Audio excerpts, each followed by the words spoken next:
Hello everyone, আসসালামু আলাইকুম। আপনারা কেমন আছেন সবাই? আমরা সবাই আলহামদুলিল্লাহ আল্লাহর রহমতে আপনাদের দোয়ায় ভালো আছি। আপনারা কেমন আছেন সেটা আমাকে কমেন্টে জানাতে পারেন। আমি আমার শ্বশুর বাড়ি থেকে আমার বাবার বাড়িতে চলে আসছিলাম আর কি। সেখান থেকে একটু ভিডিও আপনাদের সাথে শ্যুট করে নিলাম। এই যে রাস্তা দিয়ে যাওয়ার সময় আর কি একটু ভিডিও যেতে যেতে একটু ভিডিও শ্যুট করে নিলাম। আর যারা আপনারা আমার সাথে আছেন, ভিডিওতে একটা লাইক দিন, আপনারা ভিডিওতে একটা লাইক দিয়ে ভিডিওটি কন্টিনিউ দেখবেন। আশা করি আমিও আপনাদের ভিডিও সবসময় কন্টিনিউ দেখি। আমিও আপনাদের কাছ থেকে সেই আশাটা করতেই পারি। আপনাদের ভিডিও আমি সবসময় ফুল ওয়াচ করি। আমি ভিডিও দেখার শুরুতেই আগে লাইক দিয়ে দিই। আপনারাও সেটা করবেন আশা করি আমার সাথে। আমি যদি সৎভাবে কাজ করি, আপনারা নিশ্চয়ই আমার সঙ্গে সৎ আচরণ করবেন। সেটা সবসময় আমার আপনাদের কাছে চাওয়া। আমি আমার বাসাতে চলে এসেছি। ভালো আসার পর আমার বাসার একটু ফুলের গাছগুলো আপনারা অনেকেই পছন্দ করেন। আমার অনেক ভিউয়ার্স আমার গাছের ফুলের বাগানটা অনেক পছন্দ করেন। সেজন্য সেখানে যে ফুলগুলো ফুটেছে সেগুলো আপনাদের জন্য একটু দেখিয়ে দিলাম। আর আমার বাসার আশপাশের পরিবেশটাও একটু আপনাদের সাথে শেয়ার করলাম। অনেক সুন্দর মনোমুগ্ধকর একটা পরিবেশ। আজকে আমি আপনাদের সামনে মসুর ডাল, কাঁকরোল এবং তেরাইশ বলে যে আমাদের চট্টগ্রামের ভাষায়, সেটা আপনাদের বাসায় কি বলে সেটা আমি জানি না। এই রেসিপিটা শেয়ার করব।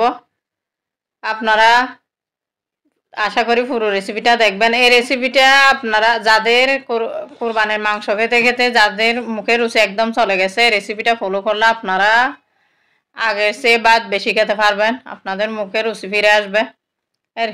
আমি চাই আপনারা আমার আপুরা, প্রিয় আপুরা ভাইয়েরা এই রেসিপিটা অবশ্যই ট্রাই করেন। এখন আমি কাঁকরোলগুলা কেটে কেটে গোল গোল করে কেটে ভেজে নিচ্ছি আর কি। আমি কখনো কাঁকরোল পছন্দ করতাম না। আমি আমার বাবার বাড়িতে যখন গেছি তখন আমার ভাবি এই রেসিপিটা করেছে আর কি। তা আমি আমার বাবির কাছ থেকে দেখে নিয়েছি কিভাবে রেসিপিটা করে। খেতে অনেক বেশি মজা হয়েছিল। এখন আমি ওটা বাছতে দিয়েছি, তো একটা মশলা তৈরি করব। এখানে 1 চামচ হলুদ নিয়েছি আর কি, 1 চামচ হলুদ, 1 চামচ মরিচ, 1 চামচ ধনিয়া আর আধা চামচ চিকন জিরা। এগুলো এই মশলাটা আর একটু লবণ দিয়ে এই মশলাটা আমি মিক্স করে নেব। মিক্স করে যখন পানি দিয়ে আমি যখন মিক্স করব তখন এই মশলাটা খেতে বাটা মশলার মতো মনে হবে আর কি। আমি কিছুক্ষণ ভিজিয়ে রাখবো পানি দিয়ে। দেখতে একদম পাটায় বাটা মশলার মতো স্বাদ হয়। রান্নাটা অনেক বেশি মজা হয়েছিল, যেহেতু আমি খাওয়ার পরে আপনাদের সাথে ভয়েস অ্যাড করতেছি আর কি। এই যে আমি মশলাটা মিক্স করে নিলাম। আপনারা চাইলেও এই টিপসটা ফলো করতে পারেন। আমি আমার মাকেও দেখছি এরকম করতে। কিন্তু আমরা যখন ছোটোবেলায় ছিলাম, পড়াশোনা করতাম, তখন আমার মা পাটায় বেটে মশলা তৈরি করতো। এরপর যখন আমরা বড় হয়ে গেছি তখন আমার আম্মুর বয়সও হয়ে গেছে, তখন আম্মা এগুলা করতো আর কি, এরকমভাবে মশলাটা মিক্স করে রাখতো। এখন আমি এই যে উল্টে দিচ্ছি আর কি। এটা খুব বেশি কড়া করে ভাজবো না। কড়া করে ভাজলে একটা পোড়া পোড়া গন্ধ আছে, সেটা আমার ভালো লাগে না। আর রেসিপিগুলো সবসময় স্বাস্থ্যকর উপায়ে তৈরি করতে হবে। বেশি তেল দিয়ে বেশি মশলা দিয়ে খাবার, এগুলো তো আমাদের স্বাস্থ্যের জন্য ভালো না। দেখতে ভালো হলে কি হবে, এগুলো আমাদের শরীরের জন্য অনেক বেশি ক্ষতিকর। আর এখানে তো এই কাঁকরোলের মধ্যে সবজিও থাকবে, ডাল হচ্ছে প্রোটিন। এটা অনেক ভিটামিনের উৎস আর কি। যে তেরাইশটা আমি এখানে ব্যবহার করব সেটাও অনেক বেশি উপকার। জ্বরের সময় এই তেরাইশের পাতা বাটা খেলে জ্বর থেকে তাড়াতাড়ি রিকভারি করা যায়, মুখে রুচি ফিরে আসে। সেটা আমি এখানে দেওয়ার সময় আপনাদের সাথে শেয়ার করব আর কি। আমি একদম প্রথমেই সেটা শেয়ার করতে আপনাদের বলে গেছি পাতাটা কীরকম সেটা আর কি। আপনারা অনেকেই চিনেন না, এগুলো আমাদের চট্টগ্রামের পাহাড়ি এলাকায় পাওয়া যায় আর কি। যারা চিনেন তারা অবশ্যই আমাকে কমেন্টে জানাতে পারেন আপনাদের এলাকায় ওটা কী নামে চিনে। এখন আমি যে তেলে কাঁকরোল বেজেছি সেই তেলেই আদা রসুনের পেস্ট দিয়ে দিয়েছি আর কি। আমি আদা রসুন একসাথেই ব্লেন্ড করে নিই, সেজন্য 2 চামচ আদা রসুন বাটা দিয়ে দিয়েছি। এখন পেঁয়াজ কুচি দিয়েছি আর কি, 1 কাপ পরিমাণ পেঁয়াজ কুচি ভালো করে ভেজে নেব। কারেন্টটা হঠাৎ করে চলে গেল।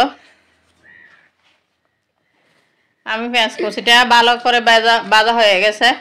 এই যে এখন মশলাটা দিয়ে ভালো করে কষিয়ে নেব, ভালো করে কষিয়ে নেব আর কি।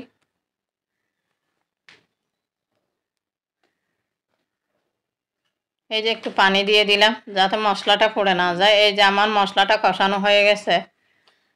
পুরাটা আপনাদের মানে পুরা কষানোটা ভিডিও করলে ভিডিও অনেক বেশি লং হয়ে যাবে। এখানে আমি ডাল ভিজিয়ে রেখেছিলাম, মুগ ডাল আর মসুর ডাল একসাথে, সেটা এখন দিয়ে দিলাম। দিয়ে ভালো করে ফুটিয়ে নেব আর কি। এটা ভালো করে কষিয়ে নেব। মিক্স করে নিচ্ছি আমি। আমার আপুরা ভাইয়েরা অনেক সুন্দর সুন্দর রেসিপি তৈরি করে, আমরাও চেষ্টা করি আপনাদের মতো একটু করে দেখানোর জন্য। আপনারা আমাদের কাছ থেকে শিখবেন, আমিও আপনাদের কাছ থেকে শিখব। এটাই হচ্ছে আমাদের গভীর সম্পর্ক আর কি। এই যে এগুলো হচ্ছে তেরাস আর কি। এই যে আমি দিয়ে দিলাম মিক্স করে। আর আপনারা যারা এতক্ষণ পর্যন্ত যারা আমার সাথে আছেন তাদেরকে অসংখ্য ধন্যবাদ। যারা লাইক দিতে বুঝলে গেছেন শর্ট করে একটা লাইক দিয়ে দিবেন। আর আমি সবসময় আপনাদের জন্য মহান আল্লাহর কাছে দোয়া করি আপনারা যাতে আপনাদের ওয়াচ টাইমটা পূরণ করতে পারেন, আপনারা আপনাদের লক্ষ্যে পৌঁছে যেতে পারেন, আপনাদের সাফল্যের শিখরে পৌঁছতে পারেন। এখন আমি লবণ দিয়ে দিলাম পর্যাপ্ত পরিমাণে, যতটুকু লাগবে ততটুকু আর কি। লবণ দিয়ে এগুলো দিয়ে একটু কষিয়ে নেব। এরপর কষানোর পর আমি আর কি এখানে আমি দেশি মুরগি রান্না করেছিলাম। দেশি মুরগির গিলা, একটা কলিজা আর 2টা পা এখানে দিয়ে দিয়েছিলাম আর কি। এই যে এখন কাঁকরোলগুলোও দিয়ে দিচ্ছি। দিয়ে আমি লবণ হয়েছে কিনা একটু চেক করে দেখছিলাম আর কি চামচ নিয়ে। এই যে লবণটা হয়েছে কিনা। রান্নার কালারটা দেখতে অনেক বেশি সুন্দর হয়েছে, কিন্তু আমি অনেক বেশি তেল ইউজ করি না। আর আমি যেহেতু সরিষার তেল ব্যবহার করি রান্নায় সব সময়, আপনারা দেখেন আমার রান্নায় খুব বেশি একটা তেল বেশি ওঠে না। সরিষার তেল তো স্বাস্থ্যের জন্য অনেক ভালো। সরিষার তেল খেলে মানুষের গ্যাস্ট্রিকের অম্বল থেকে গ্যাস অম্বল। এই যে হলুদের পাতা, আপনারা চিনেন কিনা জানি না, হলুদের আমরা চট্টগ্রামের ভাষায় হলুদের ডিগ বলি আর কি। এই হলুদের ডিগগুলা রান্নায় দিলে অনেক সুন্দর একটা ফ্লেভার হয়। আমিও একটু ইউজ করলাম। এই যে এখন রান্নার ফাইনাল লুকটাও আপনাদের সাথে একটু শেয়ার করলাম। এই যে আমি আমার শ্বশুর বাড়ি থেকে এসে এখনও ব্যাগটা পর্যন্ত গুছাই নাই, আপনাদের সাথে একটু শেয়ার করলাম।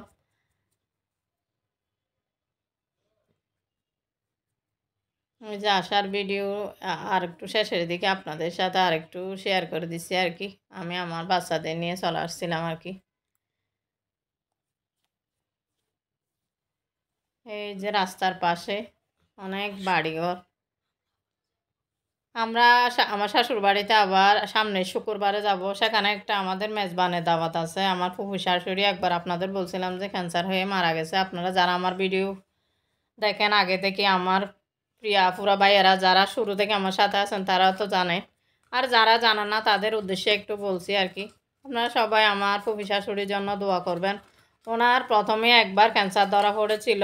ক্যান্সার ধরা পড়ার পর মানে চিকিৎসার পর 7-8 বছর ভালো ছিল আর কি। এরপর আবার ক্যান্সারটা ফিরে আসার পর ওনাকে আর বাঁচাতে পারেনি আর কি। উনি দুনিয়া থেকে চলে গেছেন। অনেক অনেক অনেক ভালো মানুষ ছিল এই দুনিয়াতে, মানে ওনার মতো এরকম ভালো মানুষ এখন দেখাই যায় না। এরকম মানে একদম নিষ্পাপ নিরীহ একজন মহিলা আর কি। তো এই যে আসার সময় গাড়িতে কীভাবে মানে গাড়ির কারণে করছিল আর কি। এগুলো হচ্ছে আক্কেত, আমার শাশুড় বাড়ি থেকে আসার সময় পড়া আর কি। এই যে একটা ব্রিজ, সেটাও আপনাদেরকে আমার শাশুড় বাড়ি থেকে ফেঁকো আসার সময় আর কি। ব্রিজের ভিউটা অনেক সুন্দর।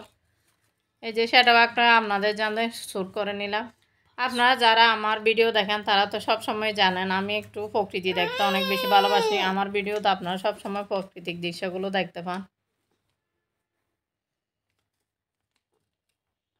আপনারা সব সময় আমাকে অনেক বেশি সাপোর্ট করছেন। আপনাদের ভালোবাসা আমি কখনো বলে যেতে পারবো না। আমিও আপনাদের সব সময় সাপোর্ট করবো। আমি মন থেকে আপনাদের সব সময় দোয়া করি, মহান আল্লাহ যেন আপনাদের সব সময় সুস্থ রাখে, ভালো রাখে। আপনাদের সবার সুস্বাস্থ্য কামনা করি। আর আপনারা সবাই আমার ভিডিওটা ফুল ওয়াচ করবেন।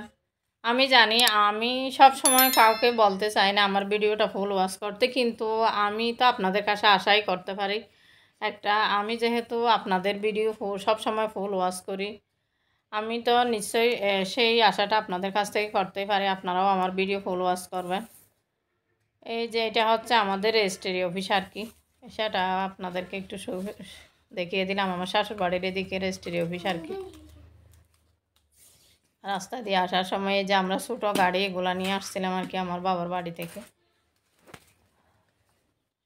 শ্বশুর বাড়ি, বাবার বাড়ি থেকে শ্বশুর বাড়ি, শ্বশুর বাড়ি থেকে আবার বাসা। আর গরম থেকে স্বস্তি পেতে একটা আইসক্রিম কিনে এনেছিলাম, সেটা আমরা খাচ্ছিলাম আর কি।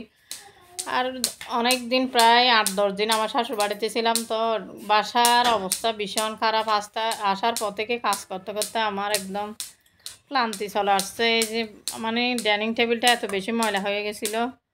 যাওয়ার আগে আমি সব কিছু পরিষ্কার পরিচ্ছন্ন করে গেছি, কিন্তু বৃষ্টি হয়েছিল, তো বৃষ্টির কারণে মনে কেমন কেমন যেন একটা সাদা সাদা শ্যাওলার মতো মানে দেখতে কেমন যেন লাগছিল, সেটা একটু পরিষ্কার করে নিলাম। আর আমি একটু শপিংয়ে গেছিলাম বাচ্চাদের জন্য, একটা মানে এইটা একটা বড় দোকান আর কি, সেগুলো আর কি কী বলা ভুলে গেছি, বাজার মার্কেট। এটা বড় একটা সোফার শপ আর কি। সেখান থেকে আমি কিছু জিনিস কিনে নিয়েছিলাম, বিস্কিট নিয়েছিলাম দুইটা, একটা সল্টেজ, একটা আর একটা ছানা নিয়েছিলাম আর কি। এই যে কাবলাই চুলা, এটা নিয়ে একটা রেসিপি করবো, আপনারা অবশ্যই আমার ভিডিওতে দেখতে পাবেন। এটা আমি খেতে অনেক ভিডিওতে কাবলি চুলা, কিন্তু আমাদের এখানে পাওয়া যায় না। এই সোফার শপটাতে পেয়ে আমি একটা চাট মশলা নিলাম, দেখেই আমি নিয়ে নিলাম। এখানে নিয়েছি মানে কালো গোলমরিচ নিয়েছি আর কি, আর একটা নারকেল নিয়েছি আর কি, নারকেলের আর কি, নারকেল ছোটো ছোটো নারকেলের যে কোনো মানে মিষ্টি টিষ্টিতে ব্যবহার করা যায়। আর স্টার এনিস নিয়েছিলাম, স্টার এনিস। আর এখানে রহমতের বৃষ্টি হচ্ছিল, সেটাও আপনাদের সাথে একটু শ্যুট করে নিলাম আর কি। বৃষ্টি দেখতে আমার অনেক বেশি ভালো লাগে, আমি জানালা দিয়ে শ্যুট করে নিয়েছিলাম। আর এখানে একটা পাখি মানে কি বাত করছিল আর কি, 3 তলা থেকে কেউ যেন বাত ফেলছে। আর এটা হচ্ছে একটা স্কুল, কেজি স্কুল আর কি। আর আমার এই যে বৃষ্টির সময় দেখেন কি অবস্থা, ওখান থেকে আসার পর থেকে এত বৃষ্টি হচ্ছিল বলার মতো না, বাইরে বের হতেও পারছিলাম না। যে আমার মরিচ গাছগুলা, তারপর ফুলের গাছগুলোর কি অবস্থা। আর এই যে আমাদের মাধবীলতা ফুলের গাছ, সেটাও এক ঝলক আপনাদের সাথে শেয়ার করলাম। এত ফুল ফুটেছে যে দেখলেই মন ভরে যায়। আর আপনাদের সবাইকে সালাম জানিয়ে আমার ভিডিও এখানে শেষ করি।